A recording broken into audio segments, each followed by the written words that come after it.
Welcome back, ladies and gentlemen. I'm Madals and this is Go for SC2 Monday. We're here on Nimbus in the first semi-final of the night with a good little bit of Protoss versus Zerg. Spawning down in the lower right-hand position, representing XMG, it is the blue Protoss player, Lilbow. And his opponent, spawning to the top left, it is the Zerg player representing GGRU. It is Revoler. So, nice little bit of PvZ to start things off. And, well, we've got, of course, Nimbus, which means a base in your base. Although, over on Revoler's side, he's much more likely to take the one outside first, just to get that creep spread going. Now, both of these two have had a fairly good run through the tournament already. If I take a look at the people that they have managed to beat their way through. Lilbow went through Lambo King DMC to get here. Revoler went through Tomicus and Yogo. So some nice people there, some good high level players. Interesting to see how they fare off against each other. Big shout out to Hadnagi and Korto for following the channel, by the way. You were the last two people to follow since I went into the break. So big shout out to you guys. Also, hoping that I'll be able to shout out someone for subbing to the channel today. Haven't gained any new subs yet. It is the 1st of September, which means that sub counter has gone back down to the scary 0. Hopefully I can rectify that pretty quickly, though. Anyway, this game, Revoler, not going to be going what I thought he would. Going for that hatch first, up in the high ground, the base in the base. Not going for the one down at the third. So, interesting decision there, the fact that he didn't decide to do that. Otherwise, Lilbow, one gate, one cyber core, one gas. Could be pretty much anything from this right now. Probably won't be a big commitment into, say, tech. May look to go into a Nexus quickly. We'll see where or when a probe gets pulled. And then most likely we'll see him go into some additional gateways to apply a bit of pressure there. Maybe get a second gas down and go a bit more tech heavy. But only time can really tell him what he has got planned for now. Interestingly, he's allowed the Zealot to finish. Now, this is really surprising that he's let this come through. He came in and all he actually scouted was the spawning pool. He didn't come up to check the hatch. So maybe just making that to be on the side of caution. This is looking very much like it's going to be a big gateway follow-up. And the reason we know that is because of the chrono boost coming down on the cybernetics core. So, Lilbow probably going to be applying some pressure. Wouldn't be surprised to see a probe venture forth to drop down a proxy pylon. Oh, never mind. There's one already here. One that Lilbow prepared earlier. And the main thing this is going to be targeting will be the third base that's just getting taken. And now, one thing I touched on early in this game was that I thought the Revoler would take this base first.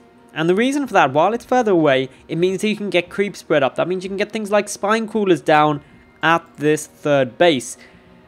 But since this has come down third instead of as the second hatchery, it means that it's going to be very, very difficult to defend it. As these 3 additional gateways finish up, the chrono boost still being nicely spent onto this cybernetics core. The probe now preparing to come and place another pylon. Going to be looking towards, just trying to get this push really ramping up. Mothership core also edging forward. There's no vision of this for Revoler at all. And he's just gone for a really big wave of drones, which means he's going to be quite limited in producing anything in order to defend it. The Zealot chipping away first. Now, this is going to force some Lings coming on down. And I'm quite surprised this Zealot decided to go in at this point. Because it has forced a lot of Lings out. Mothership core also chipping away. A couple more Zealots coming on through. The Rotron also now getting started. None of this has been seen. The additional gates or gas have not been seen either. So just try and get this damage down frantically. Wants to take down this base. The pylon could be about to run into some problems. The Zealot is surrounded. Now, the important thing is the pylon stays up, because that's going to be very important to get additional units through. These two Zealots would wisely stay by this pylon. They don't want to let it go down. Need to make sure that it will be able to stay up. 22 more Lings coming through, but the third base is already dead. Down it goes. This is a very strong opening that a lot of Protoss players have been using recently. And the reason it's so powerful is because if it isn't scouted, you just don't get the roaches in time in the majority of Zerg builds. Add in the fact that already the third has been killed, enough damage really has been done. These Zealots could come back home and it would be fine. Lilbow also going to be looking towards getting out a couple of Stalkers once he sees the Roaches.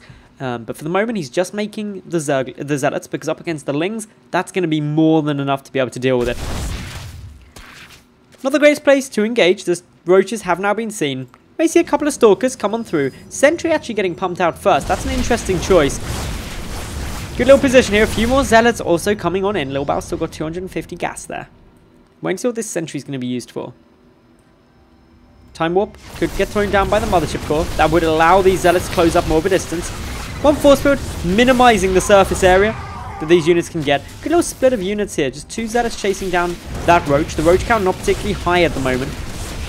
The Sentry is going to get picked off very easily, but the Hatch gets taken down without a cancel either.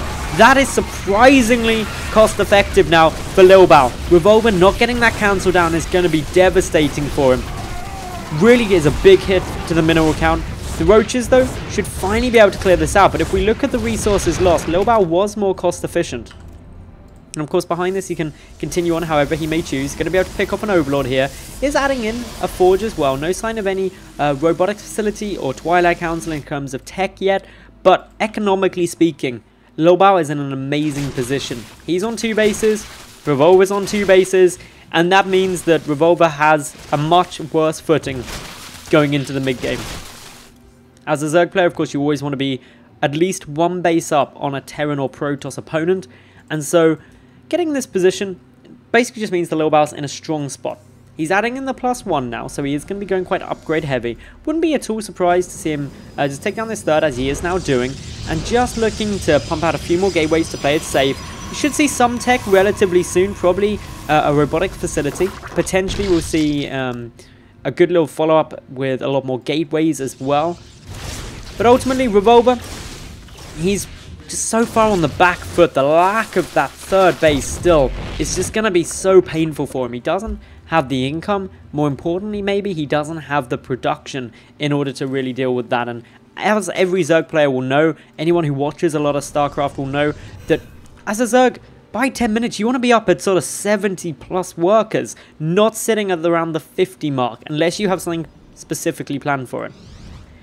Now, a bit of counter pressure coming in here, but it's a handful of Roaches.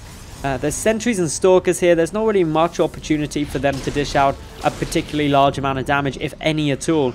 Depending on the positioning of those Roaches as well, they could even get picked off with some good force fields. 2 additional gates. The 3rd Nexus nearly finished up as well now for Lilbow, who is continuing on with his tech, going into a Twilight Council. So this could be a +2 Blink follow-up. It's certainly a very powerful build off of 3 bases, especially when you've already done some damage early. So it'll be interesting to see what Lilbow does decide to do here. At the moment, just chasing down some of these Roaches. Is getting a couple of kills for free. And anytime you kill anything for free, you're going to be very happy. A few Roaches coming on down, forcing a lot more Lings. Spire is coming down behind this. Now, that is an interesting choice. Because already the pressure is here. A couple of force fields coming on in. This 3rd base again going to be targeted. Note the Mothership Core is full on energy. So it's going to be able to recall should things go a bit against the plan. These force fields will need replacing fairly soon. Still just trying to zone out the majority of these Roaches. A few more Lings coming on in. No pylon for additional warpins though, so this is just harassment damage. But no Lilbow trading ridiculously cost effectively at the moment. Just not really losing anything, and if things do start to go a little bit pear-shaped, he can drop down some force fields. He could even mass recall if things go really untoward. So all in all, I really like this play coming down from Lilbow. He's putting on pressure on his opponent, forcing more units out, lowering the drone count, while also buying himself time to get out more units of his own, getting that +2 upgrades, getting down Blink, and he's just really expanding on what is already quite an advantage for him. My concern, though, is this Spire. Revolver, he's got 900, nearly 1,000 gas. If he gets the minerals out to produce a good number of Mutalisks, there isn't that much to fend them off yet. No Stargates, only a couple of Stalkers. Blink is not yet finished. But that's only if it can get made pretty pronto. You need a large Mutaflock to really win the game at this stage, as opposed to just a couple to harass with, because otherwise Lilbow would have the time and the economy to be able to find a way to deal with that. So the first few Mutalisks are now coming out onto the field. Note the biggest problem for Revolver is just the lack of overall minerals. He's got a decent amount of gas, but just not enough minerals there due to not having the 3rd base in order to spend them. He's going up to a quick 4th though, and this is a smart move because currently Revoler is on equal bases with Lilbow. Lilbow though, +2 is nearly done. He's got, of course, 1 Immortal in his army composition. A lot of Stalkers here, so those Mutalisks up against Blink Stalkers with +2 may start running into some problems. Blink isn't quite done yet, +2 isn't quite done yet, but these force fields have allowed for a couple of roaches to get picked off quite easily. +3, that's been immediately started, being chrono boosted as well. The Mutas looking to try and counterattack. Some Warpins may be required in order to stop this. One interesting thing is that still the robotic facility is pumping out more Immortals as opposed to a Warp Prism, which could have been a good way to reinforce, but not going to be on the cards. Instead, some Warpins going to be needed to defend against these Mutalisks. The damage now coming on through. What's going down here? Small pylons for now. No sign of any units. Lilbow may very well just try and counterattack and go for the base race. It could be very, very effective for him. A lot of Stalkers now warping in away from the Mutalisks, just so they can actually finish up and not get picked off on the route. The main army, though, pushing forward for Lilbow. He's going for that 3rd hatchery again. And of course, if he gets this, he can just mass recall out. The Mothership Core is still there, so he can get as much damage as he can. Unfortunately, a gap in the wall, that is a problem, because the Stalkers are not going to be that efficient up against the Zerglings. The Mutalisks getting picked off quite readily. A lot of those Lings, though, still alive with speed. They're going to be fairly scary. They will grab the 2 Immortals, which were the big damage dealers against the Roaches. But Lilbow, over at Revolver's side, is going to be taking down that 3rd base. Is dealing a lot of damage in the main as well, and has, for the moment, fended off most of this pressure thanks to some good Sim City and good positioning of these Blink Stalkers. Revolver taking a lot of fire. His 3rd base has now been taken down. He's going to be grouping up this army, going to be looking to grab the lair as well. A few Stalkers just gone up towards the natural base, trying to pick off a couple more drones if possible. But even with just this lair going down and the option for a mass recall being there, this could be some very rough spots. Force fields are going to be trying to zone out some more of these units. The Stalkers trying to engage, but with the Guardian Shield, with a good number of Stalkers there, it's going to be tough. There's the blink down, and Lilbow will take game number 1 of this best of 3 series.